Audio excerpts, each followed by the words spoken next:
Hello and welcome into BTN's Big Ten podcast. This is Alex Roux of BTN.com, and this is a special Big Ten basketball preview edition of the Big Ten podcast with basketball season coming up here in just a couple weeks. And with Big Ten Baskteball Media Day just about a week or so in the rearview mirror, it took place on October 11th, this past Thursday in Chicago. So we definitely wanted to get an episode that previews the Big Ten basketball season and kind of puts a bow on Big Ten Media Day, which was, like I said, about a week ago. And I was at Media Day. I was able to talk to Mike DeCourcy of The Sporting News, who's also a BTN contributor. He had his ear to the ground and was walking around and taking notes and listening to the pressers at Big Ten Media Day. And I was able to catch up with him the day after and get his thoughts on the event, and also get quite a bit of his time to preview the Big Ten basketball season and go pretty well in depth on the teams in the Big Ten. So this is kind of a bonus episode this week. Just one interview today. It's with Mike. And if you listened to this week's previous episode, we had Eric Gordon on of the Houston Rockets, and we also did a stat head segment with BTN researcher Harold Shelton. So this is a separate episode, just one interview, but it is kind of a bonus that I definitely wanted to get in and get on the books because we do have basketball season coming up, and I wanted to preview the league extensively. So we did that with Mike. So yeah, plenty of hoops this week, pretty much double the content this week on the Take 10 podcast. And we'll get to that interview with Mike DeCourcy in just a moment. But first, I want to tell you about a master's program in the School of Professional Studies at Northwestern University for anyone out there who might be looking to build a career in sports. You can build a solid foundation in strategic, creative, and analytic skills that are essential for success in the business of sports in the master's program in sports administration at Northwestern University. Find out more at sps.northwestern.edu/sports. All right, now we'll get to our Big Ten Basketball Media Day recap and Big Ten Basketball and College Basketball preview with the Sporting News, Mike DeCourcy. And that interview starts right now. I'm very pleased to be joined by a national writer for the Sporting News. He's also a BTN contributor during basketball season. It's Mike DeCourcy. You can follow him on Twitter at TSNMike. Mike, how's it going? I'm very well, Alex. How are you? Doing great. It was good to see you yesterday. Saw you roaming around the Hyatt Regency in Rosemont. So just off the top, did you have any big takeaways from Big Ten Media Day yesterday, from the event that kind of kicks off basketball season, other than the 14 coaches, all saying how excited they are for the season to get started? Well, I think in the end, the big takeaways were delivered by the Michigan coaches in different ways. Michigan State coach Tom Izzo, after basically declining to speak about the ESPN report that had been highly critical of him and that had conflated that criticism with the Larry Nassar case, including a illustration that featured, not in the same picture, but in the same illustration, Larry Nassar, the disgraced sex abuser who's in jail for like the next 175 years or something, along with Mark D'Antonio, the football coach, and Tom. And Tom was really upset by that illustration, putting him in that same category. He mentioned yesterday that it was unwarranted, and basically said it was one of the low points of his life. And that, and he came out very emphatically defending himself yesterday. I did not anticipate that he would do that. Honestly, I thought that given that Michigan State was one of the few schools that mentioned in a positive light in the New York trial of the two former Adidas executives and the one former agency representative, I thought that he would maybe try to do a little strutting over that, but instead he went back to that ESPN report from 8 months ago or so, and he talked, I taped two segments of it that added up to about 50 minutes. So he was talking about it for a long time.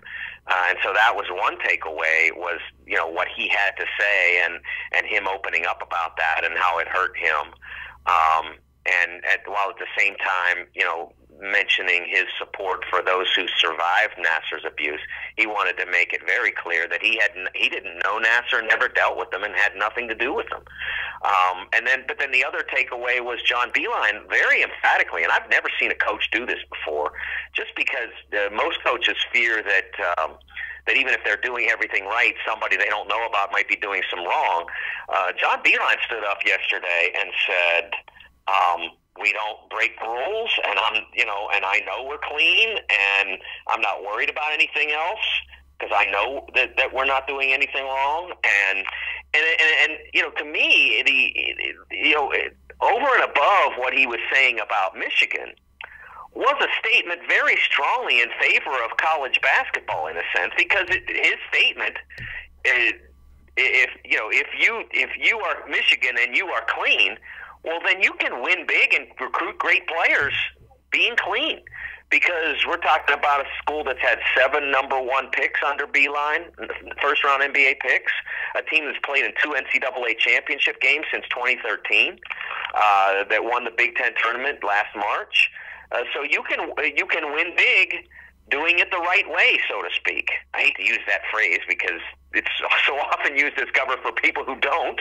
But I found that his just absolute declaration that we do it right and we are not breaking rules. Most coaches won't go that far because there are a lot of moving parts on any college campus.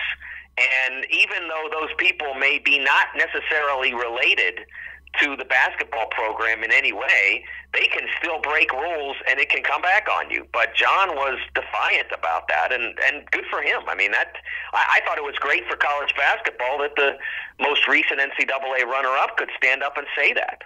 Yeah, and as much as media day can kind of be forgettable and just quotes that, kind of are obligatory every year, that's interesting that you had at least a couple things that stood out in that sense. And I want to kind of expand on that FBI investigation since you brought it up, and since I asked you about it a year ago when we did this preview podcast. And I asked you about the potential fallout a year ago, and the revelations have been interesting, and the court cases have been fascinating to follow since then. But I think the fallout as far as actual consequences haven't been as big, at least as big as I expected, if you would have asked me a year ago today.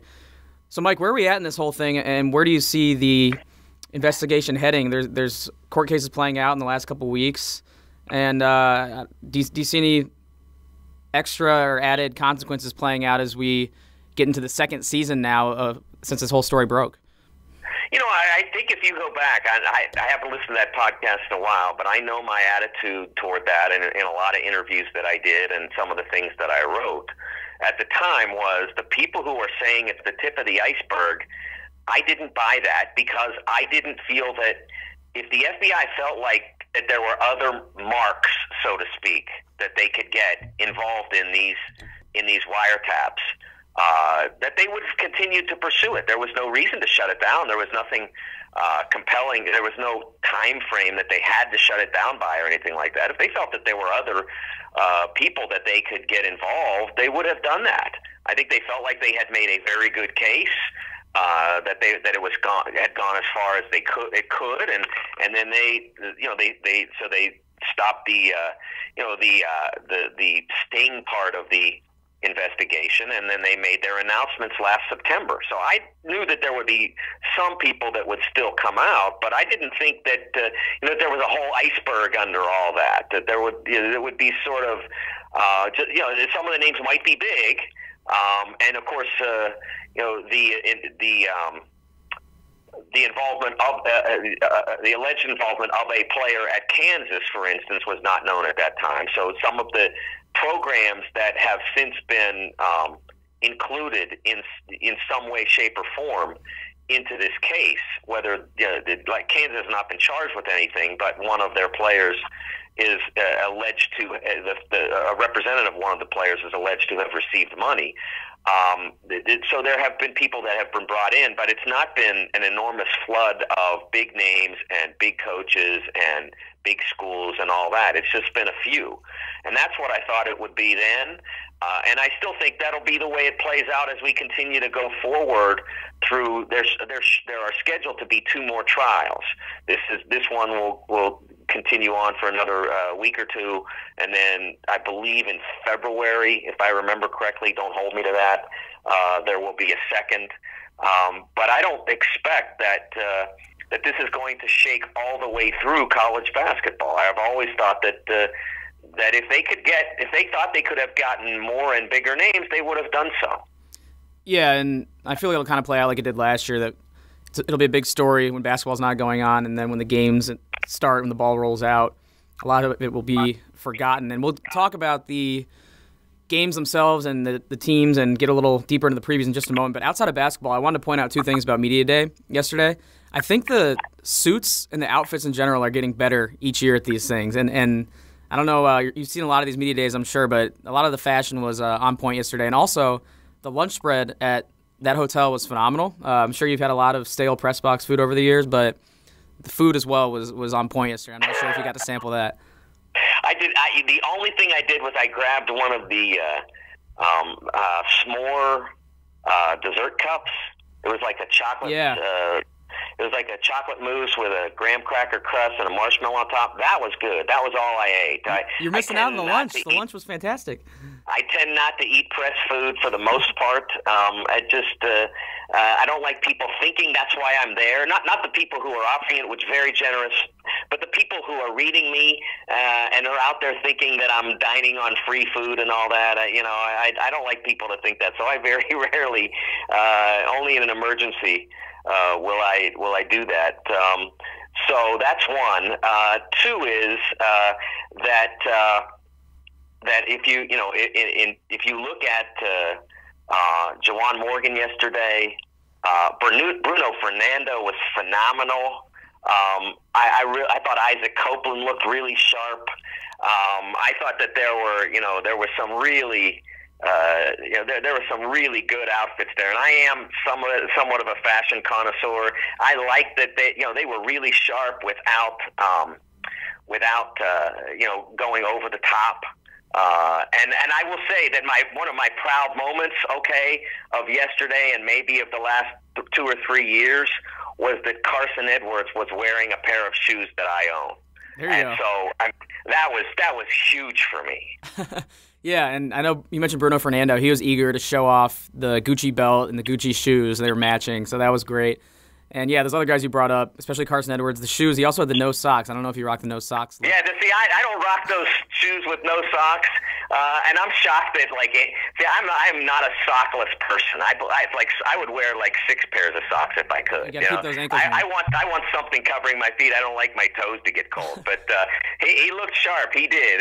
And I didn't get a chance to tell him that I had those shoes, but now I'm proclaiming on the podcast that I'm rocking the same shoes as the preseason Big Ten Player of the Year. And we also won't be looking out for any press box food reviews from you anytime soon. So no, not going to happen. All right, so we'll take it now to some actual basketball talk. And every year I feel like the preseason talking point, as the title drought goes on for the Big Ten into its 18th or 19th year now, or whatever it is, the question is if the Big Ten team will break that title drought. And obviously that's impossible to predict right now, but after watching last year and seeing Michigan's phenomenal run to the title game where they ran into a Villanova team that probably was more talented, that was more complete, it kind of leads into my question, looking at preseason top 25s and Andy Katz's top 36 that he put out this week. Looks like there's a bunch of solid teams or a handful of solid teams in the Big Ten in the middle of the pack, but on paper, no real elite teams. Do you agree with that notion, and do you think any of the top 15-ish Big Ten teams could maybe make a jump into the ranks of the elite with Gonzaga, Kentucky, Kansas, that class of college basketball? Well, you said it's impossible to predict. I think it's very possible to predict. Well, now, one could predict it wrong, and probably I will, but I don't see a likely championship contender in the Big Ten, a national championship contender. I think that usually you need some guys that are really elite to do that. And a year ago at this time, we knew that Jalen Brunson was a first-team All-America level player. And so Villanova eventually adding on a second in Mikal Bridges, him developing and blossoming from a very, very good player into a great player. And then all the other guys. I mean, they had just an incredible number of guys make strides. The only team that you look at in the Big Ten and say, well, they can do that is Michigan State. They have guys who are very talented. But that do they have a guy that is going to be great and that you feel comfortable saying, I think he's going to be great? I don't look at, honestly, I feel comfortable saying Carson Edwards is going to be a great player. Jawan Morgan, I think, is going to be a great player. But I don't see the same level of team around them. Michigan State, if I could look at them and say, if they had, sophomore year Miles Bridges, I'd feel very good about them taking a shot at winning it because they do have a lot of terrific players. And I think they'll be helped by their freshmen. But I don't know, I'm not saying that Josh Langford couldn't be, or Cassius Winston couldn't be, or maybe even Nick Ward, although, his style of greatness is maybe a little bit out of style. I'm not saying they can't. I'm just saying I don't feel great confidence that will happen, that those players will play at the level that you usually need one or more players to reach in order to be a national championship contender. Yeah, and outside of having maybe a surefire elite team heading into the season, one thing I think I want to see out of the Big Ten is having that solid depth in the middle of the conference as far as teams go, show improvement. Because last year, it was definitely a down year as far as teams getting into the tournament. You only saw 4 teams get in: Michigan, Michigan State, Ohio State, and Purdue. So I want to know, just if you're looking on paper and projecting to March here, do you see the Big Ten bouncing back and getting a bigger crop in the NCAA tournament? Maybe an Indiana or Wisconsin comes back to a level that we've seen in the past. I think that's going to be a big thing I'm going to look for this year. It's just that overall quality and the depth in the conference. Yeah, I think that the league can be extremely deep. A lot, we have seen this league have some really bad luck teams. Minnesota a year ago would be the poster example of that. They went into the year coming off of 24 wins with pretty much everybody back except one player, and then injury, suspension. I mean, they just had so many things go wrong. And, of course, Wisconsin had multiple injuries as well from a team that needed everything to go right to be tournament worthy, and instead everything went wrong. And so that sort of thing played out for a lot of teams in the league. And this is a year in which you need things to go right. Health is huge. Guys may be blossoming that you don't necessarily see. For instance, Indiana, I think, has everything it needs to be very good and to be close to excellence, except who runs the show? Do they have a guy that you feel really comfortable saying, okay, get the ball into our offense? Most of Arch's teams at Dayton had Scoochie Smith, and they knew that they could run their offense. I mean, they had his better teams all had multiple point guards, or Scoochie by the time he was at the end of his career, and it always worked. And now, last year Indiana didn't work because it didn't have a point guard, and now with this team, is it Robert Finney, the freshman? Is Devontae Green? He's a good player, but is he a point guard? That's a question. So that's for them is an issue. For a team like Wisconsin, does the return to health of all the players who were injured last year, including obviously Brad Davison, does their return to health make them the team that it can be? I think so. I think Wisconsin's going to be very good, but they can't have any of those kinds of hiccups. If you look down, even down to the bottom of the bottom of the projected standings, or toward the bottom of the projected standings, you see teams that have ability. Penn State, I think, picked in close to 10th, 9th or 10th. That's a team that has a rock-solid front court. Pat Chambers sat there yesterday and said our front court can play with anybody in the country. He's right. The backcourt, don't know. Jamari Wheeler, was a part-time player as a freshman. Some of their freshmen could maybe fill the holes left by Tony Carr. but that's a big question for them. And their offense, struggled at times, even with a pro-level guard averaging 20 points a game. They need to get more fluidity into their offense, and they need the freshmen to be able to contribute. I look at a team like Iowa that has a lot of talent, a lot of good players, but last year was one of the worst high major defensive teams in the country. I looked at it yesterday. I think they were rated 242, I think, in defensive efficiency. And they just have too many good players for that to continue. But if they improve by 100 spots, they're still not good enough. I mean, they got to get themselves into the double digits as a defensive team. And if they can do that with an offense that I think last year was rated 15th or something like that, then they can be competitive at the upper reaches of the Big Ten. So all those, you can keep going. I could keep going all day on teams that have a chance. Minnesota, which I talked about being decimated last year.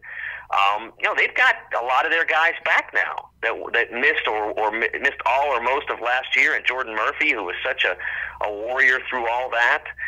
But they lost their point guard, and is Isaiah Washington that guy to replace Nate Mason? They play much differently. They have much different orientations. I don't know whether that clicks or not. There are more questions than in the Big Ten than there are in a lot of leagues, but they also have more answers in the Big Ten than a lot of leagues. There were 10 players on the preseason all-conference team, and I'm not a fan of that. For me, it's like if you're going to do that, divide it up into two teams. I'm cool with that, but 10 guys, that's a lot. But there wasn't room in those 10 guys for Tyler Cook. And my thought was, I wasn't asked to vote, and I'm not calling out the people who did vote, but I'm saying that if Tyler Cook is not one of the 10 best players in this league, it's a pretty good league. Yeah, good point. And I saw the 10 players on the conference team. I guess I didn't realize they did that. I thought it was always 5, like you said. Maybe they could split it up. But it was interesting to see. And yeah, Tyler Cook is a beast, but to your point, if Iowa can't play defense, they're not going to win many games. So it definitely wasn't cutting it last year, like you said, in the mid 200s, and that's kind of astounding to hear. Before we kind of break up, I want to get into the tiers of the league and kind of break up some teams and try and place them into tiers as we head into the season here. But before we do that, I want to answer or try and address one question that is going to be new in the conference this year, and that's the move to 20 conference games from the previous total of 18. And Commissioner Delaney last year kind of admitted how the compacted schedule may have had an impact on teams as they broke it down before the Big Ten tournament in New York City, and it kind of looked like teams were getting tired, wearing down, and Jim Delaney admitted that might have been an issue. So do you think this move to 20 conference games will have any sort of impact, or is it something that we just might not even notice?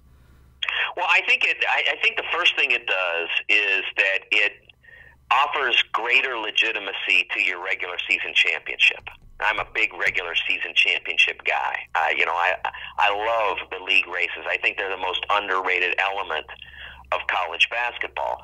And as the importance of the regular season has declined, it's sort of coincided with the leagues getting bigger, and therefore the league schedules impacting how those races played out. Now, we're still not going to have a full double round robin in the Big Ten. That would require, I think, a 26-game schedule. Yeah, 26 games. So we're not going to have that. But 20 gets you closer to the conference championship being, as weighty as it can be under the current circumstances. I mean, basically, if you were to go to 26 games as a regular season so that you could have a double round robin, you're almost playing on an island, and how good your league would be almost impossible to judge relative to tournament bids and such. So 20 is a number that I think is workable. You can still build a non-conference schedule around that. It's harder, and every big-time game you play you're going to feel it even more, because you can't bury it under as many bye games, so to speak. But what it also does in going to 20 is it heightens the importance of those crossover games that each team does play. Anytime you play an ACC team or a Big 12 team or a really good American team like, say, Ohio State when they play Cincinnati or a Gonzaga, when you play those teams, the game is that much more important for everyone in the league. I mean, I think they'll all need to be even bigger cheerleaders for each other than they have in the past, because those games are so much more important. One of the things that I wonder about, because those games become heightened in importance, as the ACC Big Ten Challenge has evolved, it's almost always been a little bit favorable to the ACC, and the reason for that is their marquee programs. Their marquee programs have been consistently good. Duke, Carolina, in particular, a few others behind that. Whereas the teams that in the Big Ten that are marquee and get great ratings, like Indiana, they haven't always played to that top 15, top 20 level in the challenge period. But Indiana still gets a Duke or a Carolina or somebody like that. And so I've always felt like those matchups weren't necessarily favorable for the league at large. So I wonder if maybe the league starts to take a little bit harder line toward. And this is something to think about toward the going more closely toward the projected order of finish. I mean, if Purdue is going to be one of your best teams, Purdue needs to get one of the best teams in the other league, or so on and so forth. If it's Nebraska, which has not traditionally been a basketball power, but if Nebraska's the fourth best team in this conference, and that's what the projection is now, and it might be. I mean, they need to play a team of equivalent value on the other side. I think to an extent they are with Clemson this year. I like seeing that. I think that but if Nebraska were the best team, say, would they have gotten Carolina or Duke? I don't think that's the way it would have been matched. Yeah, it's a good point. And what I'm going to be curious to see is if a 20-game schedule kind of drags down the overall perception of the conference if they don't do well in the non-conference. Because if you have a situation like last year where some Big Ten teams don't necessarily perform well in something like the ACC Challenge, and then a lot of them fall out of the top 25, and then they beat each other up in a 20-game conference schedule, it kind of drags down, like I said, the overall perception of the conference, as opposed to what you see maybe from a conference like the Big 12 last year, where all of those schools kind of went into the conference schedule. A lot of them were ranked in the top 25, and then when they would play each other, they wouldn't really drop out. The perception would remain high because they upheld their national perception in the non-conference. And then it's kind of like college football when the SEC teams and a lot of their their high esteem was well earned, but a lot of them will beat up on each other and not really drop in the polls, and their perception won't fall because they're already perceived to be good. So I'm curious to see. I think it go one of two ways. Either the Big Ten can do well in the non-conference and head into the Big Ten play with a handful of ranked teams, and then that stock won't really slide if they beat up on each other, or it can go the other way when it kind of drags the teams down in the muck. So we'll see how it plays out, but it's definitely going to be something interesting to follow. Alex, I think that an answer to your question is sort of found in Nebraska's experience and to a lesser extent Penn State's experience last year. Yeah. Because the perception of the league was down because they did not perform out of conference at the level that they needed to as a collective, as a league. Nebraska goes in and doesn't so to speak get beat up on. They went 13-5 and still didn't get into the tournament. Penn State was sort of in that get beat up on each other kind of mode because they wound up 500, but they don't get in either. And so I think that's what I'm saying. I really believe that those when the package of games gets smaller, those games are heightened in importance. So for every team in the league's sake, every team in the league needs to perform as well as possible in non-conference scheduling. a non-conference performance.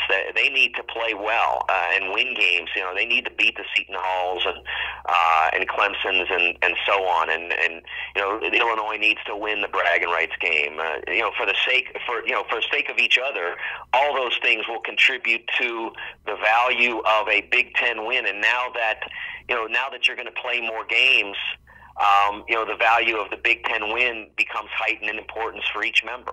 Absolutely, well said. So it'll be interesting to follow this year. And from Big Ten standpoint, hopefully they get off to a little better start than they did in the non-conference last year. So as we go through kind of the Big Ten team by team, and I kind of want to break it up into tiers. And really the only teams that I'm sure, or not sure, but confident in that can finish in a top tier in the Big Ten, maybe say a top 3 or 4 this year, is Michigan State, Michigan, and I really do believe Nebraska will fall into that top tier as well. And I don't know if I'm leaving anyone out in your opinion, if you think maybe Purdue or Indiana or Wisconsin or Minnesota can sneak in, but I want to get your input to see if schools like Purdue or Indiana, Wisconsin, Minnesota, or anyone else could sneak into that top tier. And if you agree that Nebraska is up there with the likes of Michigan and Michigan State.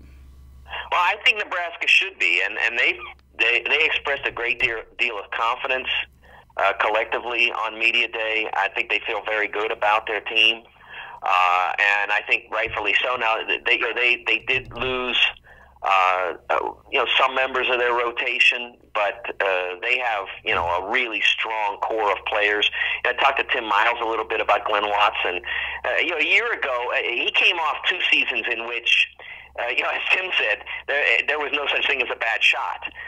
Whatever Glenn could get off was probably better than a lot of what they would do otherwise. So he had a particular style, and then all of a sudden he's got good teammates. I mean, he's got James Palmer, who can really score, and he's got Isaac Copeland, who's a very good player, and he's got Isaiah Roby, who I think is one of the most talented players in the league. He's got all these guys around him, and I don't think that it was an easy adjustment for him last year. But I think Tim feels like that Glenn's going to be able to make that adjustment and be more of a pure point, and take his shots when they're open and easy, and also use his really good playmaking ability, individual playmaking ability to beat shot clock problems. And so I think they might flow a little better even than they did last year. That they'll be more consistent within games. And so I do think they have a chance to be excellent.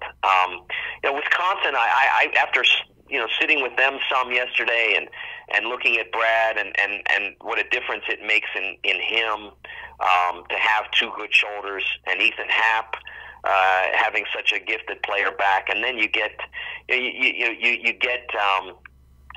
Demetric Trice back, and so he gives you a shooter and a playmaker, and you're not as reliant on Brad to do.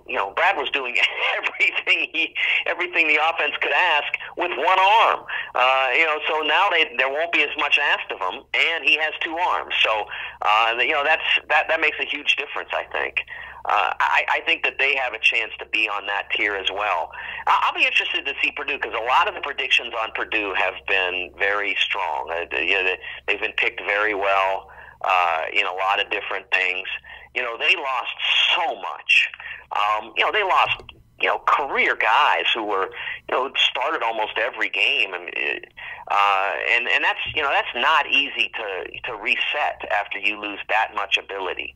So, they obviously still have the best player in the league in Carson Edwards, and that's certainly a help. And they don't have to change their style much because they still have a 7-foot center, an over 7-foot center in Matt Harms. He's different than Isaac Haas, but he gives you a base of what you have done recently. He gives you somebody that you can play in the low post. You had Big E, you had Isaac, and now you have Matt Harms.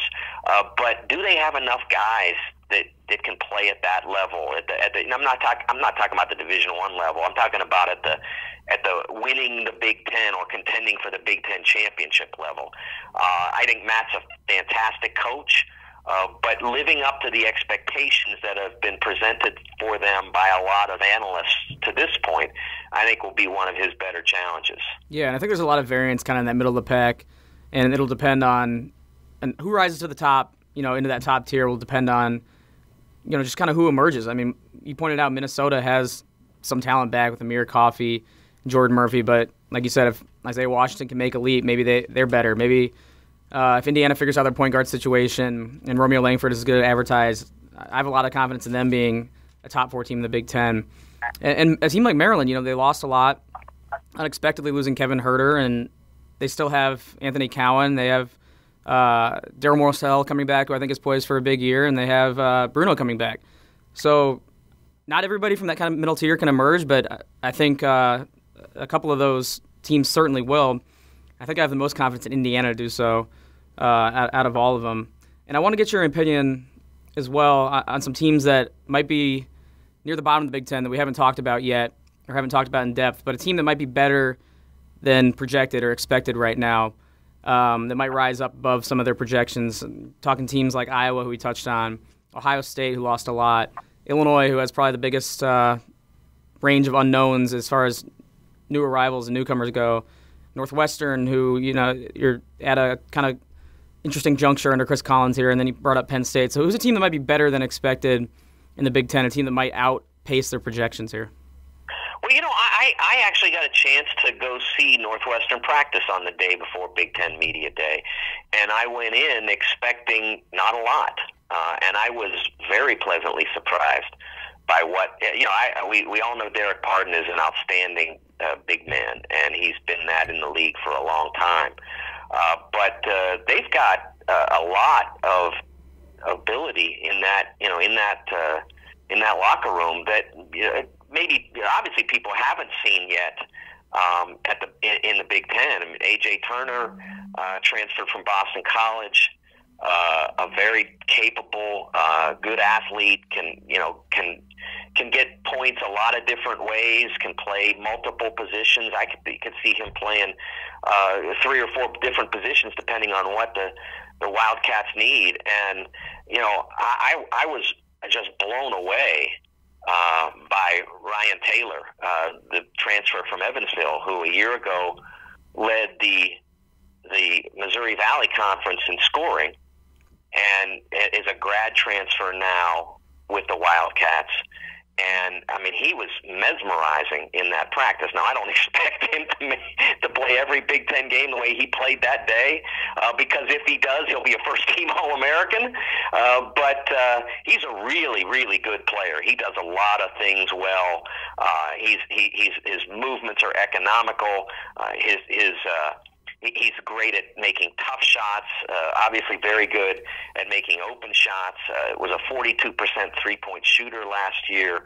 And he's an excellent free throw shooter if he can get himself fouled. Now, he didn't get that done a lot, even as a primary option at Evansville, but he makes his free throws. So they have some real weapons there, and again, things have to go right and have to break right, and they're another team that is weak at the one of the sort of the constant themes through a lot of teams in the Big Ten is that question mark at point guard, which is the most important position on the floor. They're another team that has a question there. Jordan Nash was injured at the end of last season and had off-season surgery and is just getting back, and so he's not totally there yet, and so they don't really know 100% where they go. Do they try to make Anthony Gaines their point guard? And then it's really for them. I think they've already decided that they're going to that the real key is to get the ball into their offense, and they're going to do stuff that's not as point guard reliant as what they did when they had Brandon McIntosh for 4 years. Bryant McIntosh, when they had him for 4 years. I think they're going to do things that aren't as point guard reliant, but they still have to make sure that they get the ball up into the offense and do it as quickly as possible so you can run efficient offense. How about some teams that have something to prove next year? I want to get your thoughts on which teams maybe have the most to prove in the Big Ten. In my opinion, I look at a couple of teams that took steps back. We talked a lot about Iowa and just talked a lot about Northwestern. I think those two have a lot to prove heading into this season. And I think Penn State also has something to prove, kind of building on their NIT championship, taking another maybe not significant leap forward, but another positive step under Pat Chambers, even though they've lost Tony Carr. I think it's important for them to continue to show that this thing is headed in the right direction.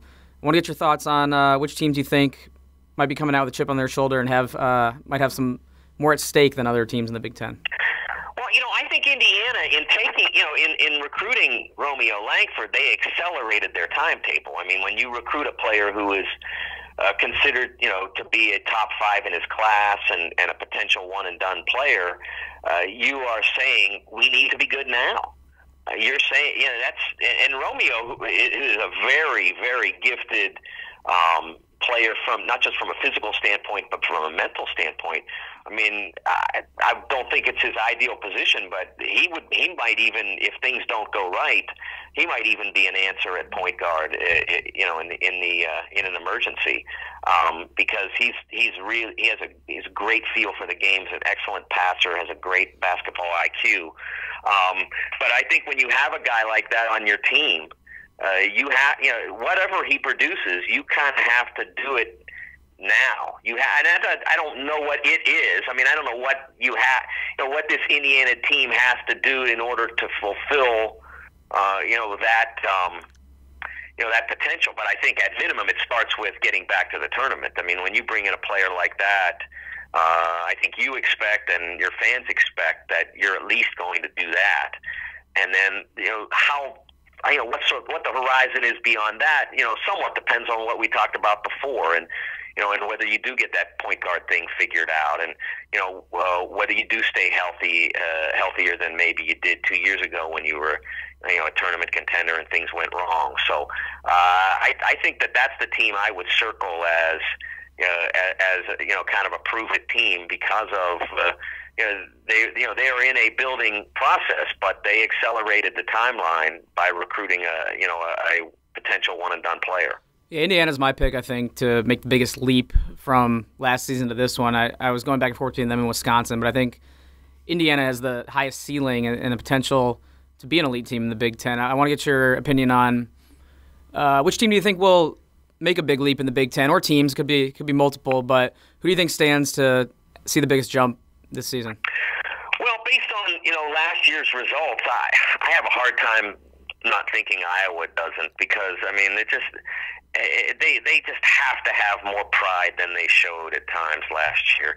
I had someone give me a stat yesterday that Iowa, and I didn't verify this, but it's a stat that certainly woke me up. But they were behind by 17 points in every single Big Ten road game in the second half of every single Big Ten road game last year. Now, again, that stat is unverified. It's not even checked through the great Harold Shelton of BTN fame. But if that's anywhere close to reality, that's just they just have to be better than that. They were 4-14 in the league last year. I just can't see them not at least coming close. 500 is now 10-10. That's at least doubling their league wins. You get 2 extra games to try to do that. I'll be stunned if they don't come close to doubling or double their league wins. All right, Mike. Well, before we wrap up, I do want to get some analysis, some actual games coming up, or at least some games that you're looking forward to, because the season's going to get here before we know it. I think fans this time of year don't really realize how quick the basketball season sneaks up, and we have some marquee matchups coming up as soon as the first week in November. So what are some early season games and big matchups you're excited to see? We got the Champions Classic, like I mentioned right off the bat, features Michigan State and Kansas. Maui will be here before we know it, and all the other Thanksgiving and holiday tournaments. What are some big matchups in the first month or so of the season that you got your eyes on? Well, one of the first of those would be on November 14th. Champions Classic, Michigan State against Kansas. That's going to start my season. It happens to be here in Indianapolis. I don't live in Indianapolis just because the Final Four comes here every now and then, and the Champions Classic does too. But it is a nice added benefit. So that will be the first week of the season. The second week of the season, Michigan will go to Villanova. Yeah, rematch. and the title game rematch, a chance for Michigan to test itself. Obviously, these are not the same teams, but a lot of the players who played in those games, though in that game, I should say, are the same players. So that's going to be a very interesting test for the Wolverines and for the league at large. That same night, Marquette plays Indiana in Bloomington. Another tremendous game. I was talking to, I believe it was Steve Bardo, who had been to watch Marquette practice. I think Steve has an early telecast with the Golden Eagles, and so he went out of his way to go watch them practice and was effusive in his praise of the Golden Eagles, thinks they can really be good. And so that's and one of the things that's interesting, that's a great opportunity for the league, because if Steve is right about Marquette, and he's usually right about most basketball things, they're going to go on and have a great season. And of course, Indiana's home court has been so successful for them. It brought the Hoosiers up to the level of the best teams in the league last year, even though they didn't get every win. It got them a win in the 2016-17 season against Carolina, which went on to win the national championship. So getting a chance to play Marquette at home, I think that's huge for the Hoosiers. Yeah, and I think that's a Gavitt Games matchup, and I really believe the Gavitt Games in the last few years, since that's been added to the schedule, those matchups between the Big East and the Big Ten have been a lot of fun. It just adds another kind of marquee matchup for a lot of Big Ten teams, and adds a level of interest in November, even before those holiday tournaments tip off. So those are going to be fun. Mike, one other I'd like to mention, yeah. Alex, Go for it. is the day after the Champions Classic, the second day of the season, in Cincinnati. Ohio State will travel to Cincinnati, and Cincinnati will reopen the Shoemaker Center, their home court, which has been in place since 1989. And the interesting thing about the Shoemaker Center was the day it was built, it was the envy of everybody in college basketball, because it was a practice facility. When they drew the stands back, they had something like 15 courts. I don't know exactly what the number was. There was some crazy number. So everybody in college basketball was like, wow, they don't, they have enough hoops. They don't have to wear a court space. And then somebody went out, and I don't know who the first team was, built a practice facility. And then that day, whenever that was, it wasn't long after that, then the Shoemaker Center became obsolete that day, because it was never a good arena to watch a game. The seats weren't constructed well to see, and it was really hard to get a good seat there. There were about, maybe 2,000 good seats in the whole place, and it held 13,176. They needed to refurbish that. When Bob Goyne, I used to cover the Bearcats and live in Cincinnati, and when Bob Goyne was hired as athletic director in the late 90s, we were walking through the place, and I said, when are you going to fix this? Because I knew that they needed to retrofit the place. They didn't have to tear it down, but they needed to gut it and make the seating appealing to fans. And he said, oh, yeah, we got to do that. And they never ended up getting to it until now. It's been almost nearly 20 years. Bob did a lot of good things, but that was one he wasn't able to get done.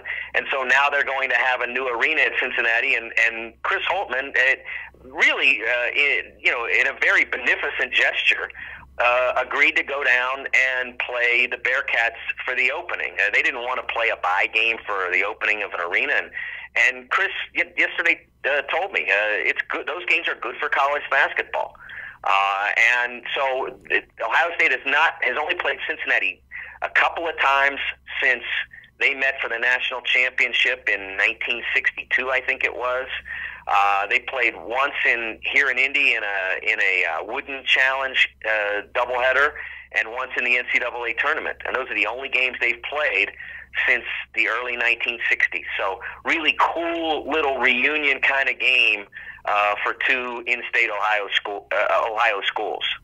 Yeah, and like you pointed out, the idea now of a home arena that can double as a practice facility because you roll some seats back seems so antiquated.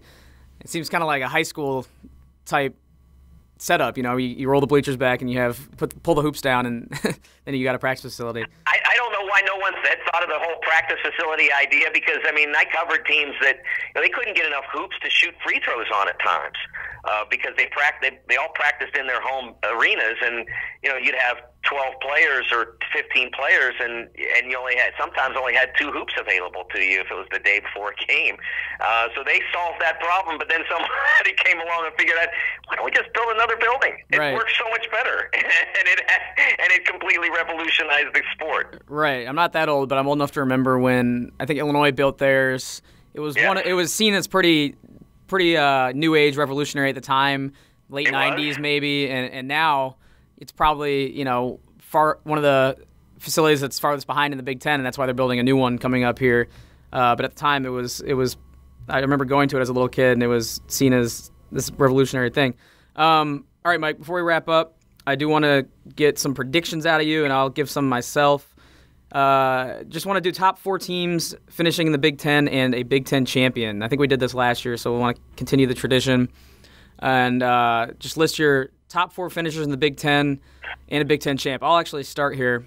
And I think it's going to be a close race at the top between the 2 Michigan schools, Michigan State and Michigan. I have them going 1-2, with Michigan finishing with a back-to-back Big Ten regular season title, followed by Indiana. Like I said, I think they're going to make a big leap and kind of show the highest ceiling in the Big Ten and probably get better as the season goes along. And round that top 4 out with Nebraska, who I think will just be solid all season long. I think they'll get back to the NCAA tournament, and I think they'll probably have a similar record to last year in maybe not the Big Ten play, but overall probably have some better quality wins, and that'll get them over the hump and get them into the Big Ten or NCAA tournament. And like I said, Michigan State will probably win a narrow race with the Wolverines, and I don't have much confidence in that top 4, but that's what I'm going with. So love to hear what you have in mind for the upcoming season here. Well, I have Michigan as well winning the regular season championship. I think their freshmen, Johns, Brzezikas, are going to really help a lot. They'll make a big difference. 1-4, I feel really good. I mean, I really feel good 1-5 about their starting lineup. I talked to John about this at Media Day. I really like John Teskey as a player. I really liked him with last year's team at the time he filled in for Mo Wagner. I have some slight reservations about how he fits with a team that's probably more dynamic, with Livers and Poole added to the players who were there last year. I have some slight reservation, but John feels very good about John Teskey fitting with those guys and how he'll. So I mean, if you're solid 1-5, and then you have freshmen coming in like they do, I feel pretty good about that team. I think they're going to be an excellent defensive team. Offensively, they will lack Mo in what he was able to do. But I think they'll have shooters coming off the bench. I think Robinson will have a better year even than he did, when he transferred over. I think that I think he started out really strong, and he was still a very valuable contributor and made big plays. But excuse me, not Robinson, Charles Matthews, excuse me. Yep, from Kentucky. Right? Charles Matthews. He started out really strong, and then as the year went on, there were times when he maybe had a little bit of trouble getting into the offense. But I think he'll be much more comfortable with this group because they'll depend on him more to spruce up the offense. So I think he's going to have a really good year. Michigan State, number 2, feel very comfortable. They're finishing first or second. This is done without knowledge of the schedule. I haven't studied each team's schedule to this point, but I don't think schedule will be as consequential as it's been in the past when you played fewer games. The schedule differences will even out more as you go to 20 games. I like Wisconsin. I think they're bouncing back. I do. I think they're going in. They're going not only back into the tournament but back into the upper echelon of the league. And then again, Nebraska's a nice, safe number 4 pick. I think feel pretty confident they're finishing 4th or 5th. Obviously, better to finish 4th than 5th in the Big Ten, but I think, based on the way the tournament bracket's arranged, but I feel really confident they're going to be right in that range. Yeah, I could really see Wisconsin, Purdue, or Minnesota sinking into that top 4 of the Big Ten this year for sure. And I know you brought up Duncan Robinson by accident there, but it's pretty remarkable to see him now carving out a spot on the Miami Heat, at least in their organization. We'll see if he makes the opening day roster, but going from D3 to Michigan D1, plays in a Final Four national championship, and then now looks like he's going to find himself in the NBA. That's pretty cool story. Yeah, I mean, and not just from D3 to D1, but from D3 to D1 to the NCAA championship game. Right. Don't forget that. Now, it wasn't the most memorable night of his career, but he was a big part of why they got to that stage. And then, the minute he steps onto an NBA court in a real game, if that happens, and it very well could, that's going to be one of the most remarkable rises in basketball history. Absolutely. Well, Mike, that's all I got for you today. Sorry we didn't sit down at Media Day yesterday, but we got it done the day after on the phone. Appreciate you giving all your insight, a lot to chew on, a lot to think about over these next several weeks as we get going here, get tipped off, and get ready for another exciting basketball season. So I'm sure we'll be in touch throughout the season. Really appreciate your time. Oh, I very much enjoyed it, Alex. Thanks for having me on the podcast, and thanks for letting me get a head start to beat the Chicago traffic yesterday, because if we'd done this yesterday, I might not be home. For sure, Mike. Appreciate it.